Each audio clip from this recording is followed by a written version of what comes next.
parlais avec un frère, tout à l'heure. Il m'a raconté une histoire. Il m'a dit qu'ils sont venus en voiture, donc ils étaient en route pour venir ici. Et la voiture, elle est tombée en panne. Et donc ils ont dû faire demi-tour.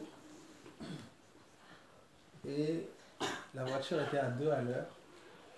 Et ils ont changé de voiture et ils ont pu arriver à destination. Et pendant qu'il était en train de parler, il ne savait pas. L'Esprit de Dieu me disait, c'est lui-même.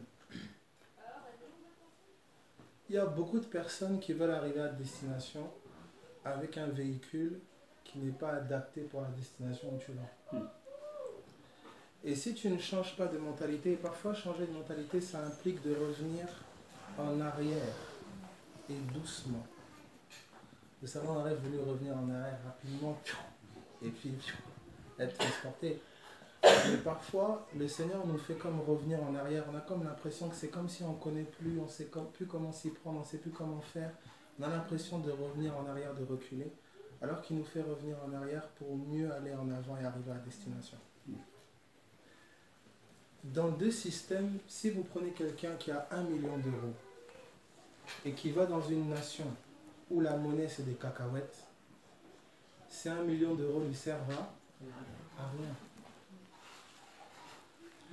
On est dans une... Il y a beaucoup de choses qui ont été soulevées par rapport à l'esprit. L'esprit, la mentalité spirituelle un peu, et c'est c'est ce que tout le monde est en train de vivre à une certaine échelle, à une certaine mesure. Le Seigneur est en train de réformer nos mentalités et nos cœurs.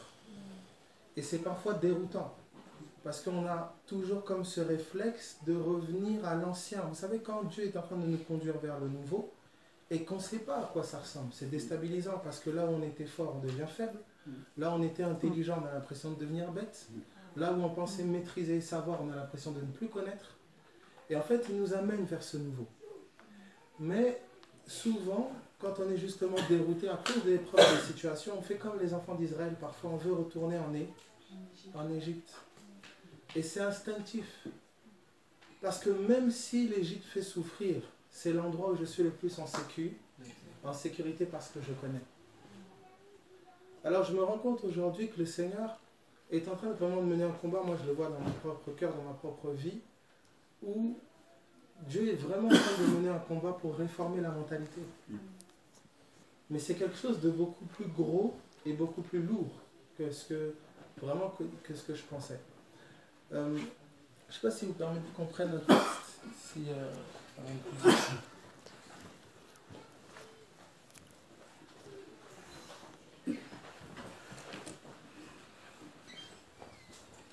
Il y a beaucoup de personnes qui ont reçu des paroles de Dieu. Il y a beaucoup de personnes qui ont reçu des paroles du Seigneur. Le Seigneur parle fréquemment et souvent.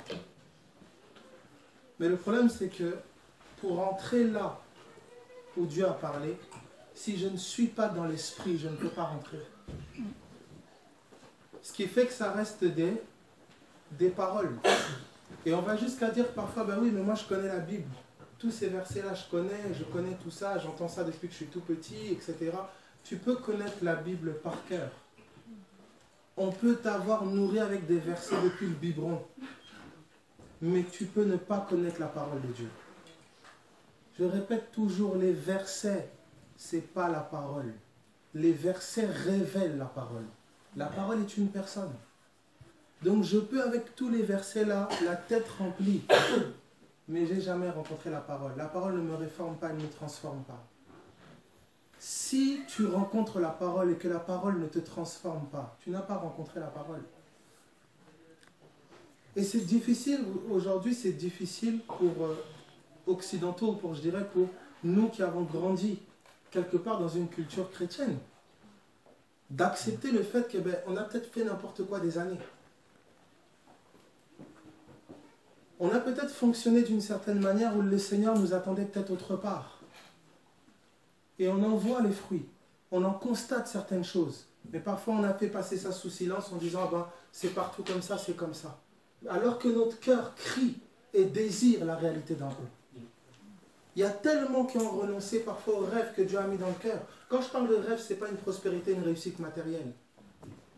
mais c'est une jouissance de sa présence, une réalité qu'on touche et qui fait qu'on sait que où qu'on soit, quoi qu'on fasse, il est là et c'est réel au-dedans de toi.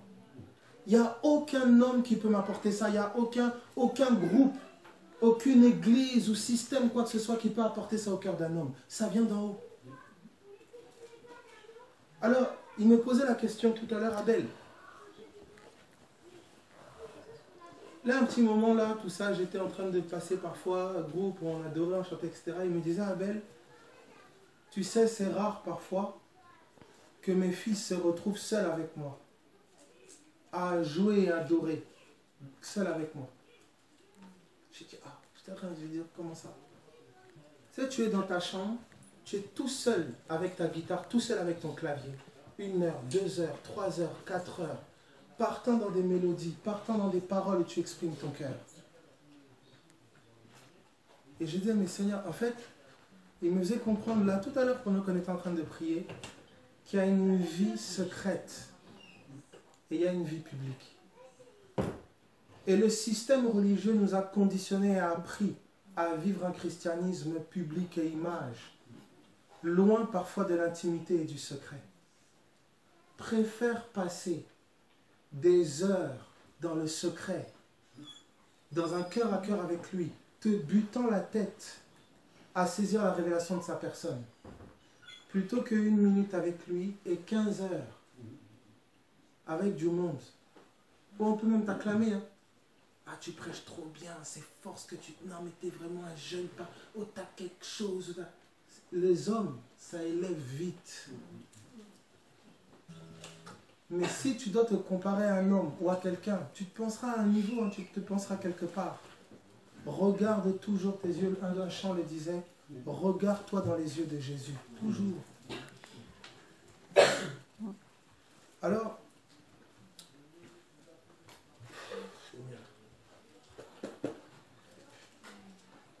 on va aller dans Genèse, on va aller ensemble dans Genèse chapitre 28.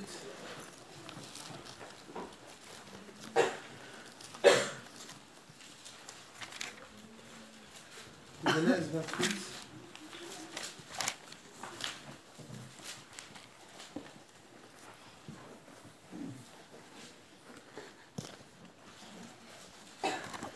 Genèse 28 à partir du verset,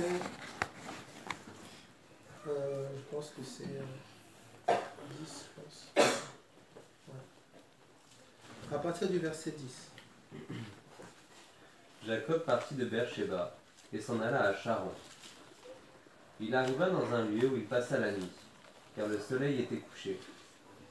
Il y prit une pierre, dont il fit son chevet, et il se coucha dans ce lieu-là. Il eut un songe. Donc, on a Jacob ici, on va prendre ensemble tous ces éléments. On a Jacob ici, qui est en route, qui est en chemin. Il décide de se reposer. Et c'était une pratique dans le désert, hein, d'utiliser une pierre comme coussin. Mais nous, on va essayer de regarder un peu avec le regard du maître. Et on découvre en fait que Jacob pose sa tête sur une pierre. Aie l'habitude de t'endormir sur la parole. Ne te couche pas sur la colère. Ne t'endors pas sur parfois des murmures. Tu rentres, je suis crevé. Non. Aie cette habitude-là, même si c'est 5 minutes, de t'endormir sur la pierre. Parce qu'il y a des choses que Dieu a à te dire dans la nuit. Il a des choses qu'il a à te dire dans les songes. Regardez la suite.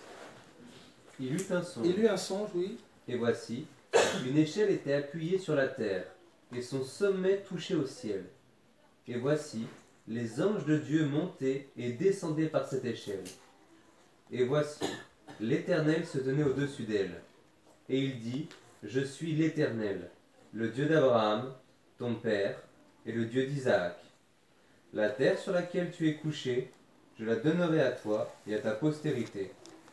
Ta postérité sera comme la poussière de la terre. Tu t'étendras à l'Occident et à l'Orient, au septentrion et au Midi. Et toutes les familles de la terre seront bénies en toi et en ta postérité. Voici, je suis avec toi, je te garderai partout où tu iras, et je te ramènerai dans ce pays, car je ne t'abandonnerai point.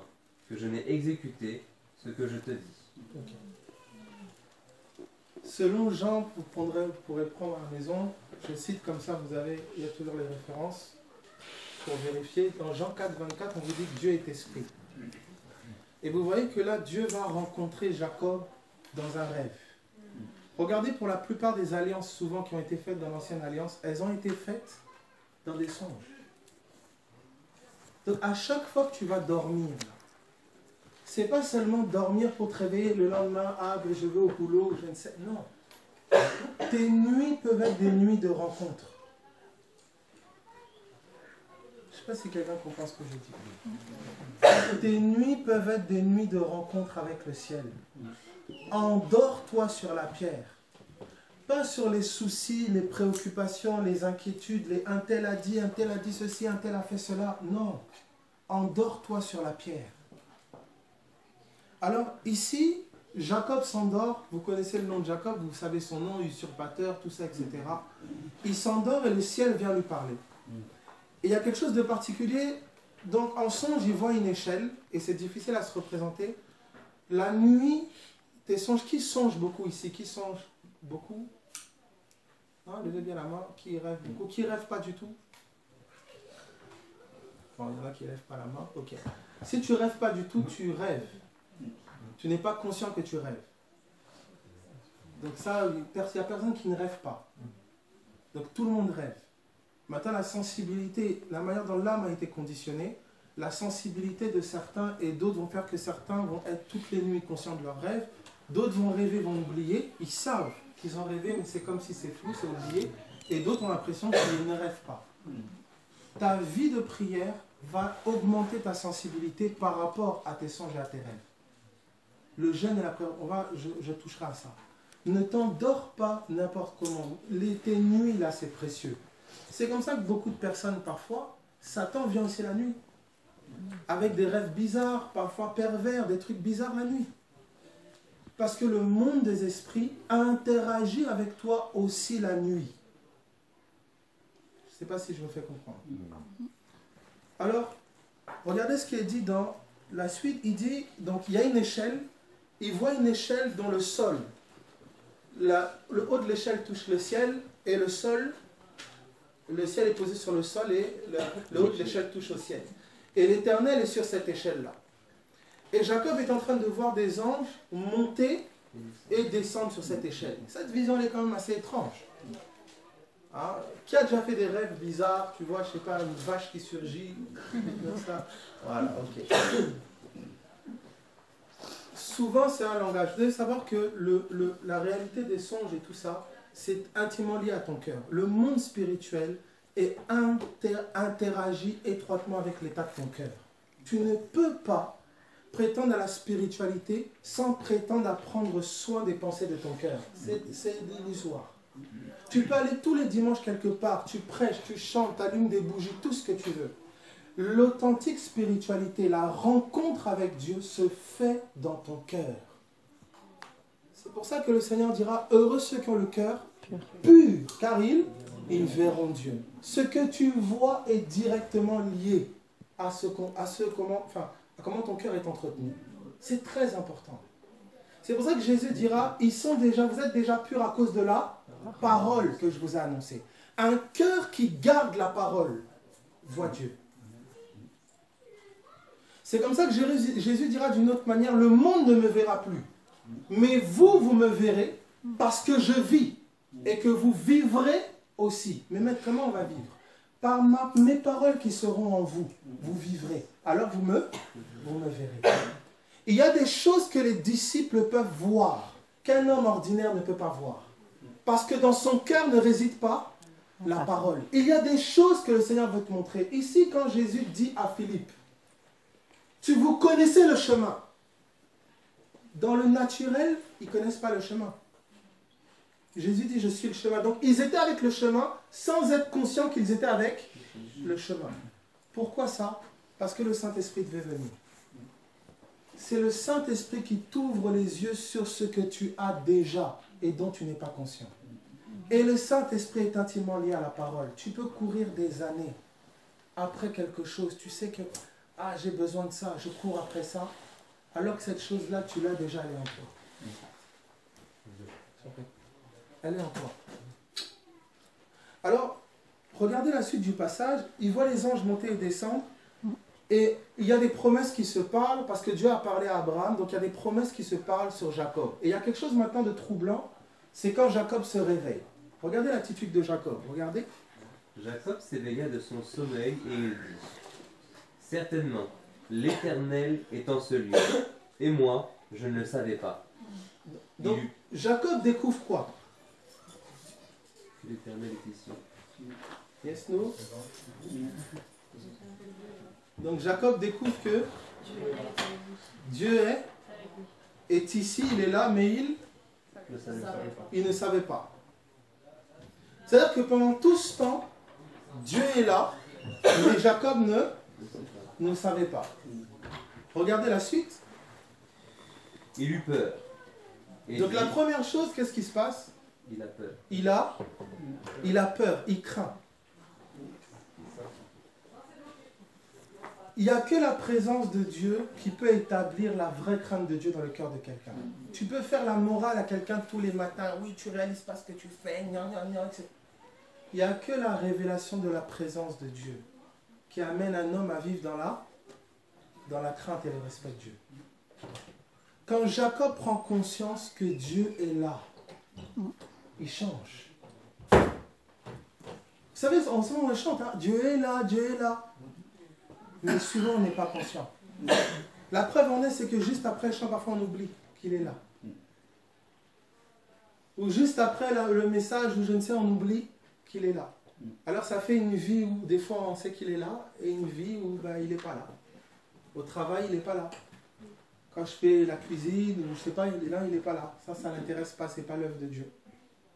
Mais quand je vais quelque part, voilà, il est là. Dieu est constamment et tout le temps. Il est tout le temps là. Et tu as été designé et façonné pour vivre constamment avec lui, tout le temps. Alors regardez la suite. Et il dit que celui est redoutable. Donc un, il découvre que Dieu est là, il ne savait pas. Deux, il a peur, il a une crainte respectueuse. Trois, Que ce lieu est redoutable. il découvre que ce lieu est redoutable. Donc il découvre que ce lieu en fait est dangereux, il est redoutable. C'est un lieu qui est terrible. Regardez la suite. C'est ici la maison de Dieu. Voilà. Quel est ce lieu redoutable? La maison de Dieu. La maison de Dieu. Il découvre que la maison de Dieu, c'est pas un lieu où il y a des nounours et tout ça, prairie, tout ça, non. Il dit c'est un lieu redoutable, dangereux. Pour qui? Le royaume des ténèbres. Tu es quelqu'un de dangereux qu'on doit éliminer. Tu es quelqu'un que le monde... Et on ne va pas t'éliminer, oh forcément tu dois mourir, faire un accident, quoi que ce soit, non. On va tuer ta foi. On va faire de toi quelqu'un qui est attaché aux voitures, aux maisons, au matériel, à l'argent, à l'image, au titre, au ministère, au je ne sais quoi. Tout sauf au ciel. On va tuer, si mon juste vit par la foi. Il meurt par quoi? L'incrédulité. Où tu en es avec Jésus? Et qu'est-ce que tu veux de Jésus? Ah ben je vais aller à Jésus pour qu'il me guérisse, gloire à Dieu. Un jour la guérison tu la verras. Et c'est triste si c'est que ça que tu recherchais. Ah, mais moi je veux une vie tranquille, une maison, une voiture, ma petite famille, mes enfants, qui soient gentils avec moi, ou moi, mes amis, qui soient... Si c'est ça que tu recherches seulement avec Jésus, tu es malheureux.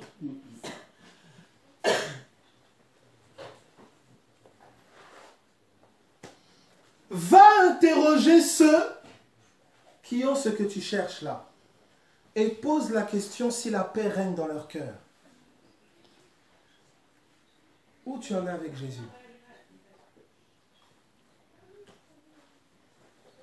Est-ce que c'est lui que tu veux? Est-ce que tu peux tout bazarder pour le saisir lui? Est-ce que tu peux refuser de chercher encore à plaire aux hommes pour le désirer lui et lui seul? Est-ce que tu peux le désirer loin des projecteurs, loin des bénédictions matérielles, mais juste toi et lui? Où tu en es avec Jésus? Est-ce que ton cœur est passionné et bat pour lui encore, comme je ne sais pas avant ou jadis ou je ne sais? Où tu en es avec Jésus? Ah mais moi je suis avec Jésus pour aller dans les nations, gagner le monde, gagner les âmes. À quoi sert-il à un homme de gagner le monde entier si au final c'est pour perdre son âme? Tu peux gagner tout ça, perdre ton âme.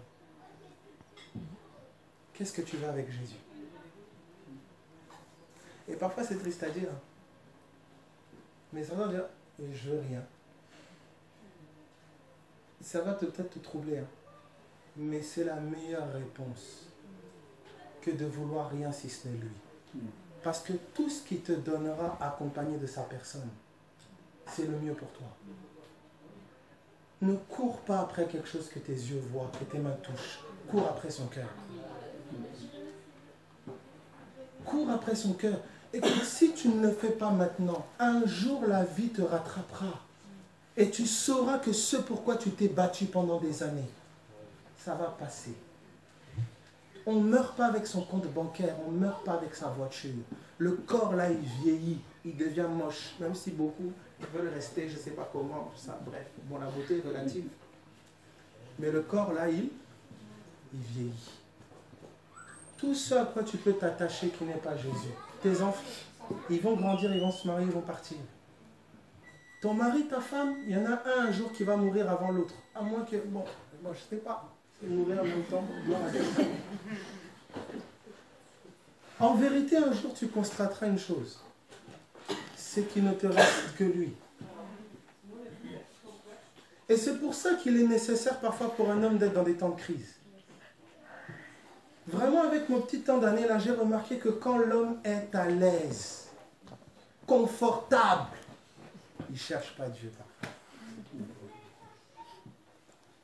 Mais quand malgré son confort, la frustration grandit en lui, il a tout, mais il n'est pas apaisé. On essaye de lui mettre des cachets pour lui dire, mais pourquoi tu n'es pas heureux? Mais tu as tout, regarde, tu as une chance magnifique, mais tu ne réalises pas. Il y a quelque chose en toi qui sait qu'il te manque quelque chose. N'écoute pas les gens. Voilà dit vrai. Cherche-le. Écoutez, si la vie se résume à ce qu'on a fait Jésus maison, Jésus voiture, Jésus argent, Jésus mon ami, Jésus ma femme, Jésus... Si c'est seulement ça, vraiment, mourons vite, partons, je ne sais pas où.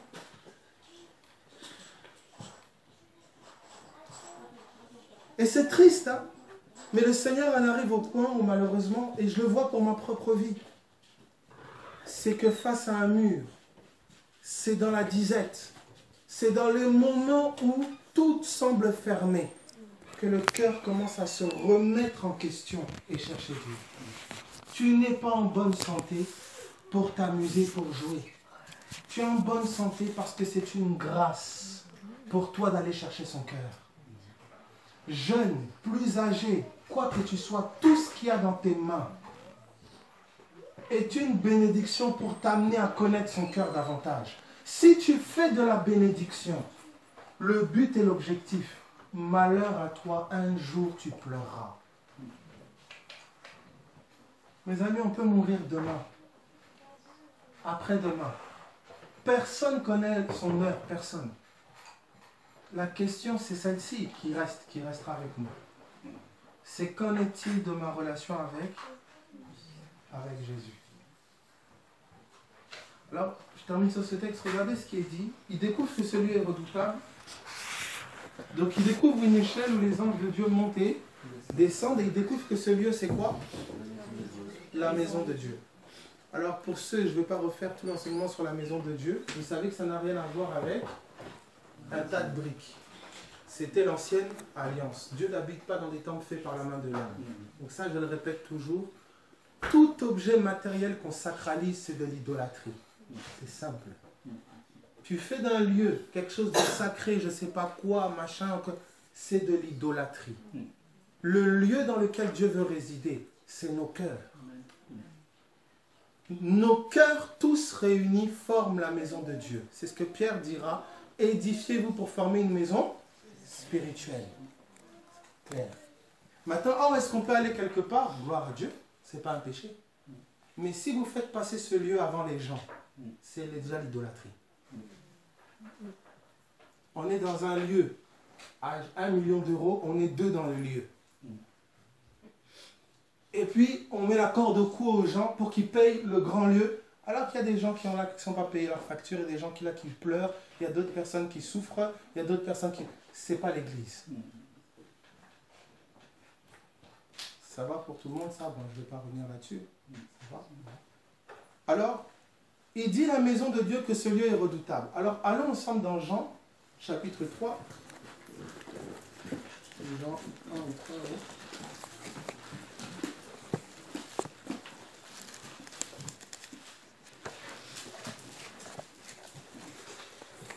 Nathanaël, Jean 1 ou Jean 3, quelqu'un là. C'est Jean chapitre 1er, pardon. Jean chapitre 1er, à partir du verset... on peut prendre à partir du verset 45.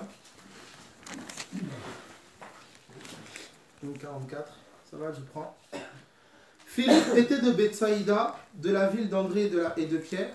Philippe rencontra Nathanaël et lui dit, « Nous avons trouvé celui de qui Moïse a écrit dans la loi et dont les prophètes ont parlé, c'est Jésus de Nazareth. » Donc Moïse a parlé de qui? De Jésus.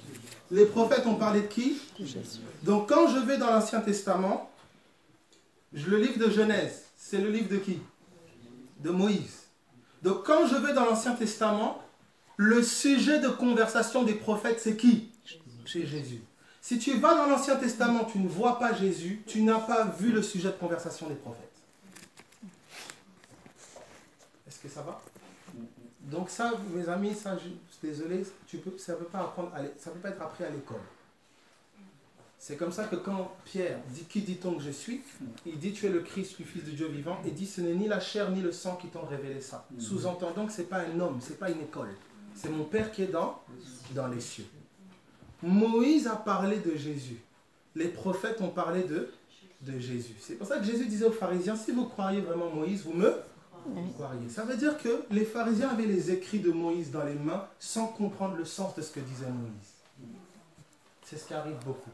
On a beaucoup de biographies de nos aînés. On a tous les épîtres de Paul. On a les prophètes. Tout le monde, des gens qui sont capables de citer les versets, c'est clair, tac, tac, tac, tac. Mais le centre de discussion de tous ces hommes, on ne dit rien sur lui. Les 14 clés pour débloquer le ciel, les 12 clés pour débloquer la bénédiction qui vont, je ne sais pas.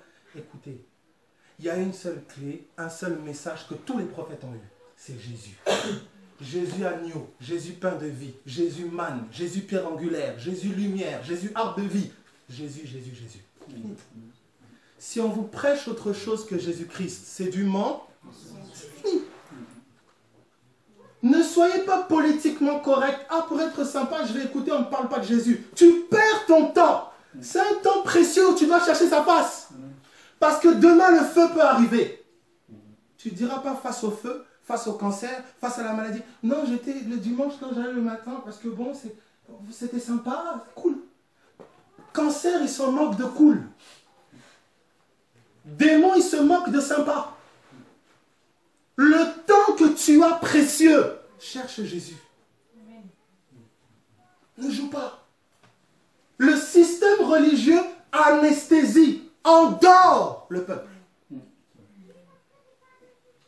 Je me mets dans une espèce de train-train quotidien, sans une quête véritable de cœur. Et le feu le révèle. Parce que le feu, c'est là où tu crieras à gauche, à l'aide, à gauche, à droite, face aux tentations, face aux péchés et autres. Tu iras chercher à gauche, à droite, ceux parfois avec qui tu marchais, tu ne trouveras pas secours. Et c'est cette situation qui te rappellera qu'il n'y a que Jésus qui peut t'affranchir véritablement. Tu auras beau accuser les gens de « il n'y a pas d'amour, il n'y a pas d'amour ». La réalité, c'est que tout ce temps-là, c'est un temps pour toi pour chercher Jésus. Et si Jésus s'est révélé à toi jeune, imagine-toi, c'est parce que toutes ces années, il veut ton cœur que pour lui. Alors, regardez la suite. Il rencontre Nathanaël, il dit, Jésus voyant venir à lui. Donc Philippe rencontra Nathanaël et lui dit, nous avons trouvé celui de qui Moïse a écrit les prophètes, etc. Nathanaël lui dit, peut-il venir de bon? Peut-il venir de Nazareth quelque chose de bon? Donc déjà, dans la conception de ceux à qui on parle de Jésus, ils n'imaginaient pas que quelque chose de bon pouvait sortir de Nazareth. C'est pas une des choses principales. Quand tu commences à t'approcher de Jésus, sors des codes. Parce que du pire de ce que toi tu imagines, il peut faire sortir du bon. C'est pour ça que je le précise et je le redis toujours. Je ne suis pas à condamner ou un bâtiment ou une maison, quoi que ce soit, non. Ou un homme quelconque, non. Du bâtiment le plus beau peut sortir Jésus. De la cabane la plus chaotique peut sortir Jésus. Le problème, ce n'est pas le bâtiment ou la maison, oh, église de maison, église de bâtiment. C'est n'importe quoi cette distinction. C'est la religion. Donc quand l'église va se réunir dans le jardin, ça veut dire église de jardin, église de bar. C'est ça, mes amis, ça n'a rien à voir. Alors les gens essayent de toujours mettre dans une boîte, oui, comment vous fonctionnez? Il n'y a pas de fonctionnement, il y a des hommes qui aiment Jésus et qui se retrouvent là où il y a de la place. C'est tout. C'est simple. Alors, regardez la suite ici. Il dit, que peut-il sortir de bon? Donc de ça, là, il y a quelque chose de bon qui peut sortir. De ça, parfois, c'est quelque chose que Dieu t'a confié. Tu sais jouer un instrument, ta voix. Tu sais préparer des plats. Oui, mais moi, je ne sais pas faire grand-chose. Qu'est-ce que vraiment de ça? Quelque chose que... Ça, c'est ton regard à toi. Dans un cœur à cœur avec Dieu, tu vas découvrir que ce que tu cherches, c'est déjà dans tes mains. Mais tes yeux ne voient pas. Quand tu vas dans un système, on va dire, mais ça, tu peux... Attends, regarde comment tu parles. Ah, il bégaye trop, tu ne peux pas prêcher. Son allure, ah, son pantalon est déchiré, il ne sent pas très bon protocole, tu ne peux pas. Ta voix, non, morale, tu ne peux pas. En fait, c'est très limité, très restreint. Je caricature. Tu n'es pas une tête. Dans l'enseignement et tout ça, l'école. Pas entrer à l'école biblique, tu ne sais pas très bien compter. Et très vite, en fait, tu peux très vite arriver et te dire, en fait, je n'ai pas ma place. Et pour celui qui avait déjà le talent dans le monde, il peut arriver et très vite trouver sa place. Tu as un peu d'études en marketing, gestion, etc. Ben, on va gérer l'église, ça devient comme une entreprise. On prend un talent humain, on transpose simplement, et puis ça donne le don de Dieu. C'est pas ça. J'ai rencontré une femme il n'y a pas longtemps, là, récemment. Pas une lumière, pas une... Mais le Seigneur lui parle en songe, j'ai bugué. Il lui parle la Bible en songe. Alors elle me disait, Abel, je suis arrivé dans une cité. Dans cette cité, on me disait que la nuit, on ne peut pas travailler. Il n'y a que le jour qu'on peut travailler. Et on doit travailler le jour jusqu'à ce qu'on enfante le soleil. Elle ne comprend rien. C'est ce qu'on lui dit. Mais c'est juste la parole.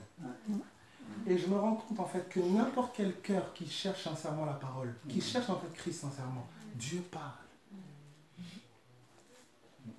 Et souvent un des pièges, c'est qu'on va déceler en toi un talent. Tu sais bien parler, tu sais bien ceci. On te prend, on t'élève pour ton talent humain. Sans peser où en est ton cœur avec Jésus. Écoute-moi, si tu as une belle voix et que ton cœur là n'est pas un avec Christ, mets ta voix au placard. Cherche Jésus. Parce que tu ne vas pas te retrouver devant le maître. Et puis te dire, non. Si ta connaissance est au-dessus de ton intimité avec Christ, tu ne te retrouveras pas devant le maître, tu cites les versets enchaînés. Ah, waouh. Non.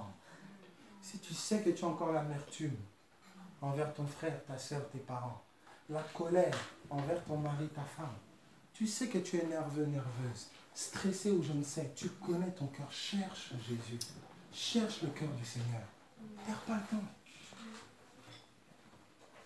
Écoutez, on peut briller facilement devant les hommes. Je le parle en connaissance vraiment un petit peu de cause. Briller devant les hommes, c'est facile. On est là, vous êtes là, ah, il parle là. Ah oui, c'est vraiment ça. Tu sais pas dans le secret peut-être. Je vis des souffrances, je vis des combats. Voilà pourquoi on ne peut pas se prêcher soi-même. Jamais pas dire oui, mon ministère, je sais que, mais jamais de la vie. On ne fait jamais ça.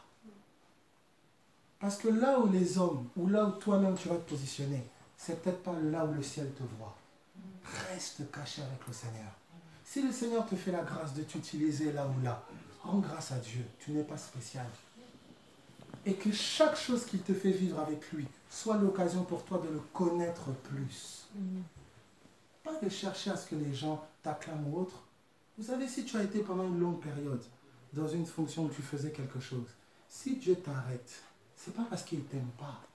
C'est parce qu'il veut t'amener dans une autre dimension de la chose. Il t'appelle à l'intimité. Ne force pas. Ne force pas. Il veut t'amener ailleurs. Ah ben, comment je fais? Enferme-toi avec lui. 1 jour, 2 jours, 3 jours, toi, lui, la Bible. C'est fini. Ni téléphone, ni quoi que ce soit. Retrouve-le dans la chambre. Les hommes diront toujours, ah c'est bien, ah c'est fort ce que tu fais, ah mais tu sais au-dedans de toi que c'est pas ça, tu le sais. Cherche-le, il t'aime, il va aller ailleurs avec toi, cherche-le. Et au travers de toi, il y a des gens qui ont besoin de voir le Jésus qui est en toi. Il y a quelqu'un dernièrement qui m'a écrit, oui l'évangile il suffit d'aimer les gens. Et voilà, dès l'instant où on aime, c'est bon, c'est réglé. Gloire à Dieu. Mais même si tu t'approchais du ciel, tu te rendrais compte que même aimer, tu ne sais pas ce que c'est. C'est parce que c'est aimer. On a toujours quelque chose de... Oh là, il déborde d'amour parce qu'il a pas... Il marche en ralenti. Bonjour, bien-aimé, avec un petit geste. Bonjour, bien-aimé. Oh, quel amour. Regardez, mes amis. Piquez-le un peu. Vous allez voir l'amour en question. C'est pas vraiment ce qu'il a aimé. C'est pour ça que c'est à son contact qu'on découvre vraiment. Et c'est même pas moi qui aime, c'est lui qui aime au travers de moi. C'est pour ça qu'il nous appelle à l'obéissance. Si aujourd'hui je vais chez Eric, j'obéis, je mets la main. Eric est guéri. Mais je découvre l'amour de Dieu pour Eric. C'est pas moi qui peux aimer Eric. C'est Dieu qui aime Eric au travers de moi. Je ressens ce que Dieu ressent pour Eric. Mais c'est pas moi. Et c'est pour tous mes amis, parents vis-à-vis de vos enfants, mari vis-à-vis de vos femmes, enfants vis-à-vis de vos parents. L'amour, c'est une personne. C'est Jésus. Tu ne sauras jamais correctement aimer si tu n'es pas dans un cœur avec lui, un cœur à cœur avec lui. Soit tu aimeras possessivement, soit tu aimeras égoïstement, soit tu aimeras et puis à un moment tu aimes et puis quand ça chauffe, tu n'aimes plus. Ton amour sera plein de trous, des trucs bizarres. Cherche Jésus. On t'appelle à chercher le maître. Tu penses que c'est lui le problème, qu'il est comme ceci, elle est comme cela. C'est pas lui, elle. La situation que tu vis est un appel pour l'intimité. C'est pas un appel à murmurer. C'est pas un appel à faire un bilan qu'elle est comme ça, il est comme ça, ceci, ce... Non, c'est un appel pour toi. Mais tu n'auras toujours pas entendu. Tu n'auras toujours pas compris, pensant que Dieu t'a abandonné ou Dieu t'a tourné le dos. Pas du tout. Dieu est pressé d'agir, mais Dieu est esprit. Si un cœur ne se livre pas à lui, si un corps ne s'offre pas à lui, dites-moi quelle main il utilisera, quelle bouche avec laquelle il parlera. C'est pas possible. Alors les gens de cette chose dans la tête un temps, un jour, Dieu se lèvera. Dieu se lève en toi. Et il est pressé. Et c'est frustrant de savoir que Dieu est pressé, qu'il veut se dresser et qu'il y a peut-être des choses en moi qui font obstacle. Seigneur, que tout ce qui est en moi peut faire obstacle que ça meure, que j'entretienne pas ça. Sois patient, tu vas voir ces choses mourir progressivement en toi, parce qu'elles sont déjà mortes depuis longtemps. Seulement, je ne le crois pas ou j'en ai pas conscience. C'est cela. Alors, regardez pour terminer le texte.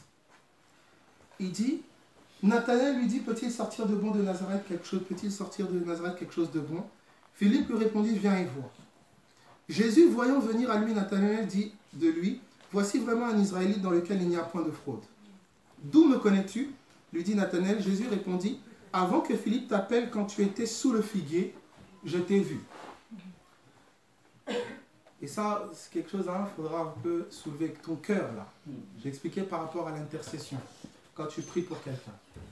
Tes paroles, ce n'est pas des paroles comme Eric là peut être là.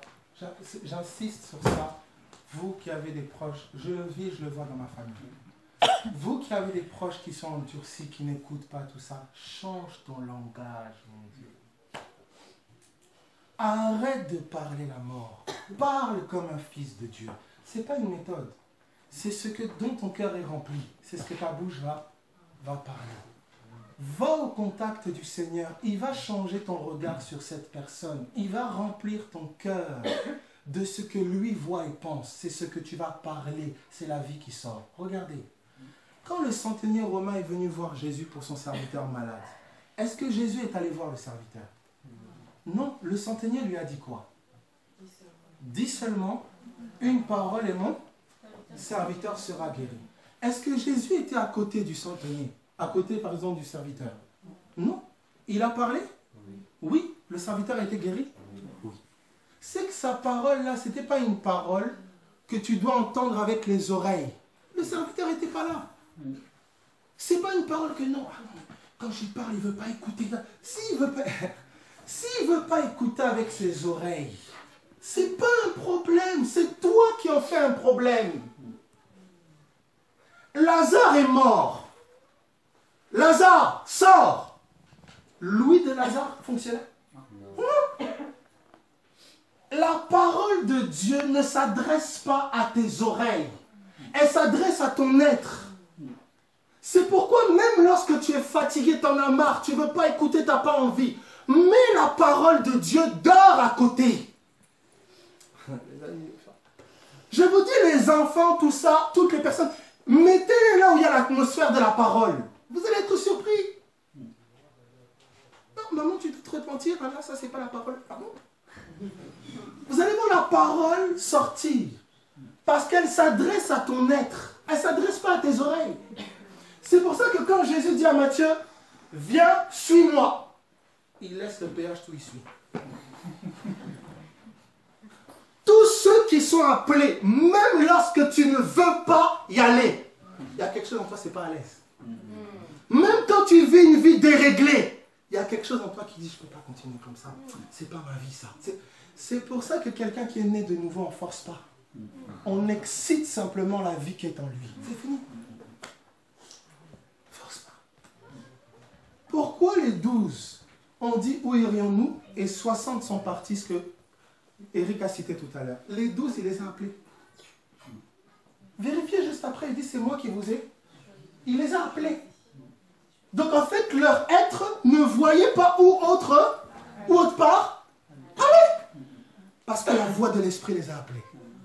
Quand Dieu parle, ton être est conditionné à lui obéir. C'est pour ça qu'il dit ne résiste pas. Regardez un autre exemple encore. Je prends ma maman Marie-Claire, je lui dis écoute, tu peux aller me chercher une voiture chez le concessionnaire Mercedes. S'il te demande, mais madame, voilà comment vous allez payer, qui vous envoie, tu dis le maître t'a envoyé. Et puis elle revient avec la Mercedes. Qui a déjà vu ça? Si tu as déjà vu ça, on va prier pour toi. Qui a déjà vu ça? Jésus dit à ses disciples, va aller chercher une ânesse. Si le type vous demande, qu'est-ce que vous faites? Vous dites seulement, le maître nous a envoyé, il part avec l'ânesse. Parce que lorsque la parole parle, elle ne peut pas revenir à Dieu sans avoir accompli ce pourquoi elle a été envoyée. C'est pour ça que pour tes proches, tu as besoin de savoir ce que Dieu dit pour le parler sur leur vie. Ne cherche pas à convertir tes proches. Annonce-leur leur conversion. Je ne sais pas comment vous expliquer ça. Il dit à Pierre, il dit, ce que j'ai déclaré pur, ne le regarde pas comment? Comme souillé. Donc quand Dieu a parlé, c'est fait. Mais pourquoi ton regard reste le même? Tu le vois toujours de cette manière, tu la vois toujours de cette manière. C'est comme ça que tu le parles, c'est comme ça que tu le penses. Et tu penses que c'est Dieu qui fait obstacle. Pas du tout. Mais si tu ne penses pas, tu ne prends pas le temps avec lui, pas pour parler, mais pour écouter. Prier, ce n'est pas premièrement parler, c'est écouter.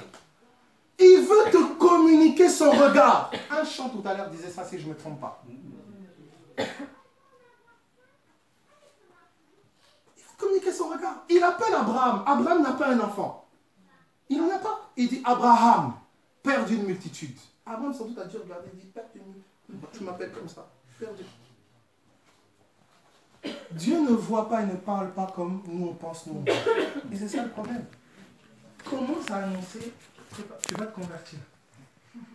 Donc là, prépare-toi, tu vas te convertir, le Seigneur, tu seras ceci, cela, cela. Et là, parfois, je surnomme, évangéliste. Frère, arrête de m'appeler comme ça, il va me taper. Tu parles pas, tu n'as pas besoin de débattre avec quelqu'un, d'argumenter. Tu as besoin de parler la parole de Dieu. L'Esprit de Dieu travaille. Au commencement, quand il y avait les ténèbres, Dieu a parlé des ténèbres. Qu'est-ce qu'il a dit? Que la lumière soit. Ce qui domine ton cœur, c'est ce qui va dominer ta réalité. Pourquoi Jésus dort au milieu de la tempête? Parce que dans son cœur, il n'y a pas de tempête. Tu penses que c'est ce que tu vois le problème ou la circonstance. Ce n'est pas ça le problème, c'est ton cœur. Et c'est ton cœur que Dieu veut changer. Mais tu persistes à penser que c'est lui, elle, telle chose qui doit changer. Si tu dis à cette montagne, Eric est là, montagne, je veux venir. Le chant qui dit, je lève mes yeux vers les montagnes. D'où me viendra le secours? Pendant longtemps, quand je disais ce chant, je ne sais pas si certains l'ont pris comme ça, mais je pensais que le secours, il venait de la montagne. Je ne sais pas qui a déjà pensé ça. Oui, non? Alors qu'en fait, ça ne dit pas ça. Ça dit, je lève mes yeux vers les montagnes. En fait, qu'elles sont grandes, en fait. Donc, il s'exclame, d'où va me venir le secours face à ces montagnes-là? Le secours me vient de l'Éternel. C'est pour ça que Jésus, quand il vous parle de la foi, il dit, si tu dis à cette montagne, donc il y a une montagne qui est là. Le même esprit dit par les prophètes, ce n'est ni par ta force, ni par ta puissance, mais par mon esprit. La montagne fait toujours et généralement référence à cette notion d'obstacle. Jésus dit, si tu vois cette montagne en face, quelle est la montagne?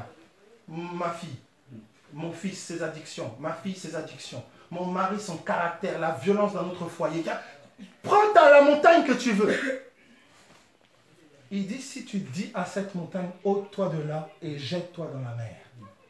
Si tu crois dans ton cœur que cela arrive, pas va arriver, arrive. Ça veut dire avant tes yeux le voient. Ça se fait déjà où? Dans ton cœur.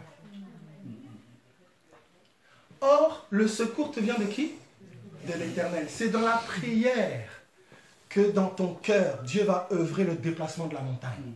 C'est pour ça que Jésus disait, je ne fais rien d'autre que ce que je vois faire mon Père. Où? Dans son cœur. C'est en toi que la montagne doit bouger. Voilà pourquoi tu vas rêver parfois que tu le vois délivré. Tu le vois, je l'ai vu. Parce que le ciel te parle la réalité de ce que eux voient. C'est pour ça que Jésus a dit, si tu regardes une femme pour la convoiter, tu as déjà commis l'adultère avec elle. Où?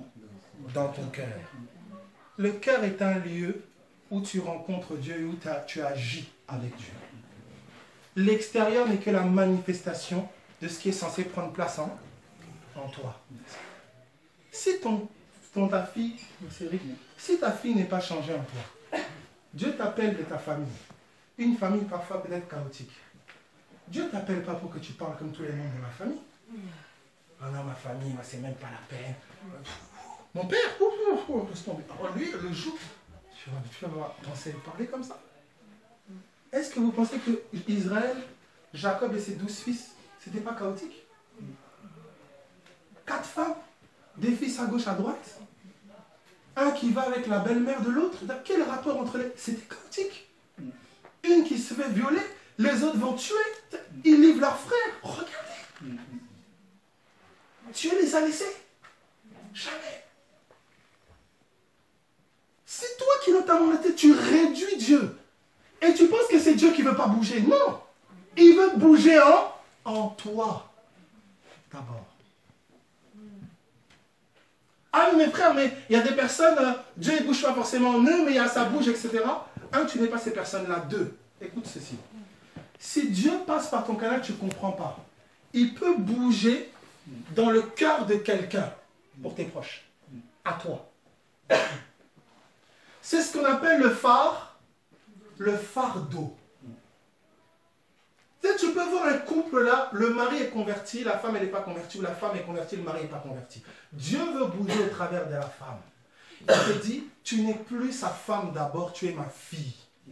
Je veux que tu le regardes comme une âme. Je veux que tu le vois comme moi je le vois, comme moi je le projette, comme ma parole le parle. Mais si tu as dit, ah non, j'en ai marre, Dieu va t'envoyer une aide.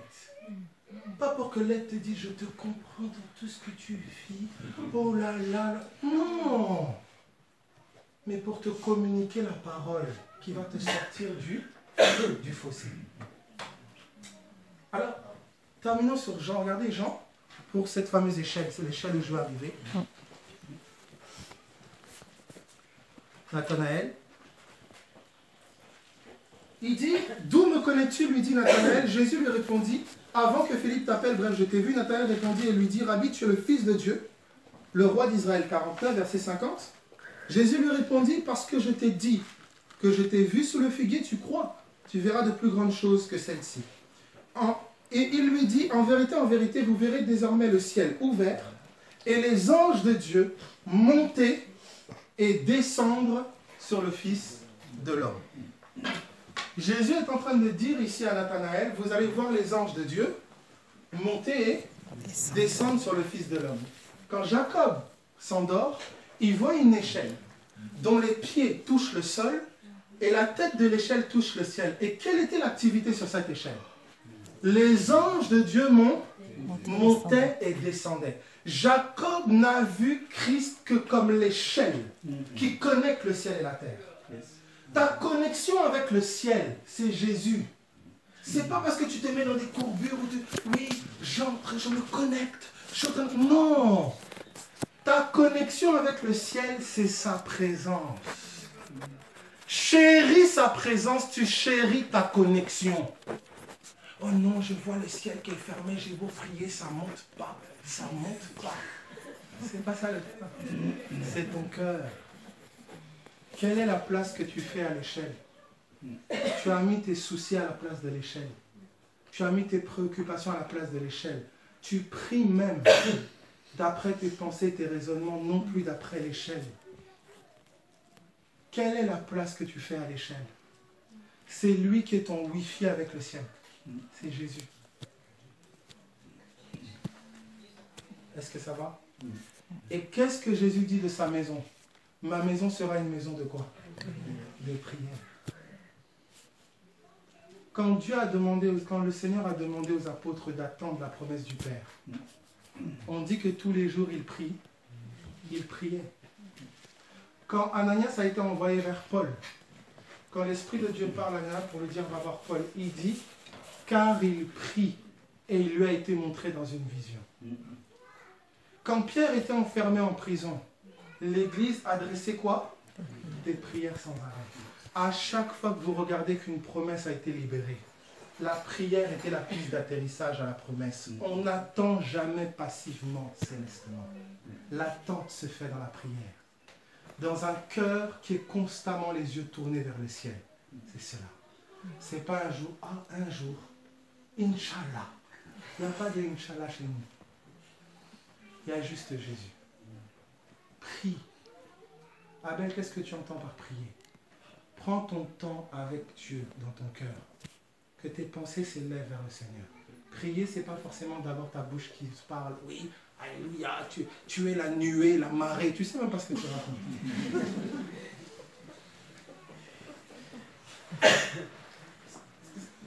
Des fois, on chante, moi, des fois, des trucs que je ne comprends pas. Avant, je chantais sans comprendre. Aujourd'hui, je m'assois, je dis, ah, mais ça, ah, tu es la courbure de tout ça. Ah. Ton cœur, c'est pour ça que ton cœur, les chants qu'on a chantés tout à l'heure, ça doit faire écho avec nos cœurs. Si ça fait écho avec ton cœur, il y a une réaction. Si ça ne fait pas écho, il n'y a pas de réaction. Vous voyez?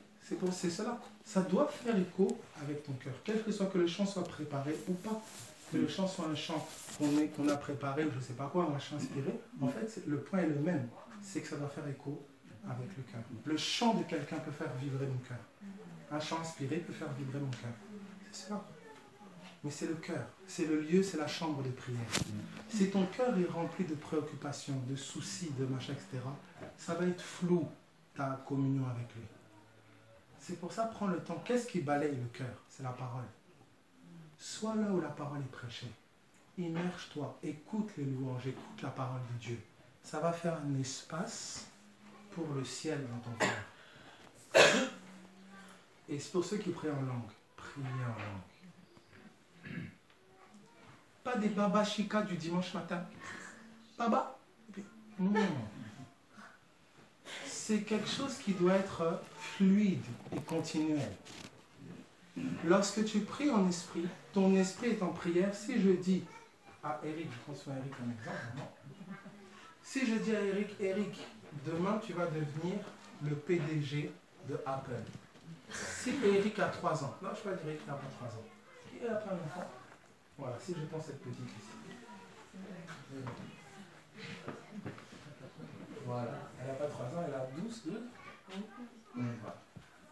J'ai dit, mais demain, tu vas devenir un PDG d'Apple. Donc tu dois gérer les ingénieurs, tu dois gérer le design de tous les appareils, tu dois gérer tout ce qui est système d'exploitation, etc., la sécurité informatique, tout ça, machin. Tu es prête? Elle peut pas. Quand Jésus t'a pris, t'a transporté avec lui dans les lieux célestes, c'est ce qu'il a fait. Il t'a pris toi avec ton petit cerveau, il t'a mis dans la position la plus haute qui existe dans le ciel. Tu penses que tu peux être prêt pour ça? Non. C'est pour ça qu'il t'a communiqué un langage spirituel. Il a mis son esprit en toi. De telle sorte que quand elle ouvre la bouche, elle ne sait pas qu'elle est en train de dire à l'ingénieur, au niveau de l'ordinateur, etc., développe plus, je ne sais pas moi, le disque dur, etc. Designer, et puis on la regarde, on dit, mais comment une fille de 11 ans peut dire de tels mystères de sa bouche? C'est parce que l'Esprit du Dieu vivant habite en elle et qu'il parle. Pour son âme à elle, ça va être du charabia, parce que son âme n'a pas les compétences pour opérer dans une telle dimension. Mais son esprit, l'esprit de Christ qui est en elle peut. Voilà pourquoi le parlant là, mes amis, ce que la religion a fait, c'est une autre affaire. Oh, un petit frisson du dimanche, oh papa, non.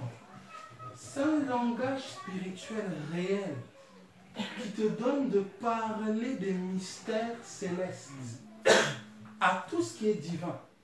Ça veut dire, c'est pour ça qu'on nous parle dans 1 Corinthiens 14 que celui qui parle en langue, il parle en esprit, mais dans 1 Corinthiens 13, on vous dit le langage, la langue des anges. Parce que quand on dit celui qui parle en langue, il ne parle pas aux hommes, mais à Dieu. Dieu là, c'est Elohim, c'est le Dieu. Donc c'est pas seulement le Père, mais c'est toute la divinité. Voilà pourquoi quand tu pries, tu parles en esprit, parfois tu pas l'impression d'une autorité te prend. Tu parles avec autorité les mystères du ciel. Parfois tu peux être en train de pleurer. C'est comme si tu es en train d'adorer, tu es en train de pleurer, tu es en train de pleurer. C'est parce que quand tu parles en esprit, ce n'est pas la même entité que tu parles dans le ciel. C'est ce que vous avez vu dans Jean. Quand Jean est arrivé dans le ciel, un vieillard tape sur son épaule. Il lui dit ne pleure pas. Un vieillard lui parle. Un ange vient lui dire écoute, tout ce qui t'a été montré là, c'est lui qui l'a montré. Il veut se prosterner devant l'ange. Il dit non, je suis ton compagnon de service. Regardez dans l'Apocalypse combien d'êtres célestes ont approché Jean. L'esprit qui est en toi, c'est l'esprit du Fils. C'est lui qui régit le ciel. Voilà pourquoi il est dit, ne savez-vous pas que vous jugerez les anges? Toi, tu peux juger un ange avec ton petit cerveau. Toi, tu peux pas. On a psychologisé l'évangile. C'est devenu un évangile psycho, intellectuel. On veut tout comprendre, tout maîtriser. Voilà pourquoi les intelligents et les sages selon ce monde sont confondus devant la sagesse de Dieu. Parle en langue. Tu es dépassé, tu ne comprends pas, tu vis une situation, c'est pas clair. Parle en esprit. Tu peux être face à quelque chose que ton intellect ne voit pas, mais que ton esprit a déjà discerné. Tu vois des choses qui sont cycliques, qui retombent, qui retombent. Toi, tu vois le comportement de quelqu'un. Tu ne sais pas qu'il y a une influence qui vient peut-être de votre famille, qui est en train de tenir ce fils ou cette fille sous un joug. Parle en esprit. Vous comprenez? Il y a des choses que ton esprit voit, que ton âme ne voit pas.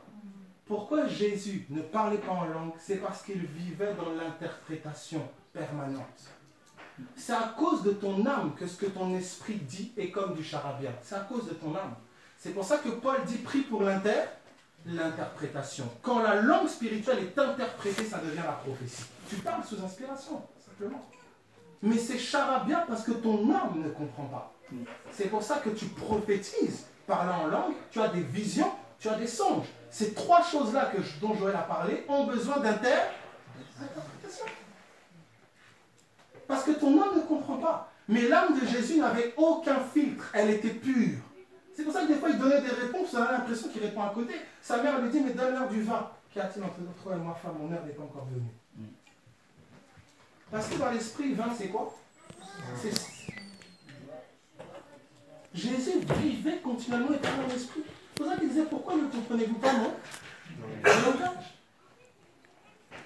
Maintenant, tu as l'esprit de Jésus qui est en toi, qui veut parler les mystères du ciel, qui veut régir et dominer célestement. Tu négliges et tu méprises.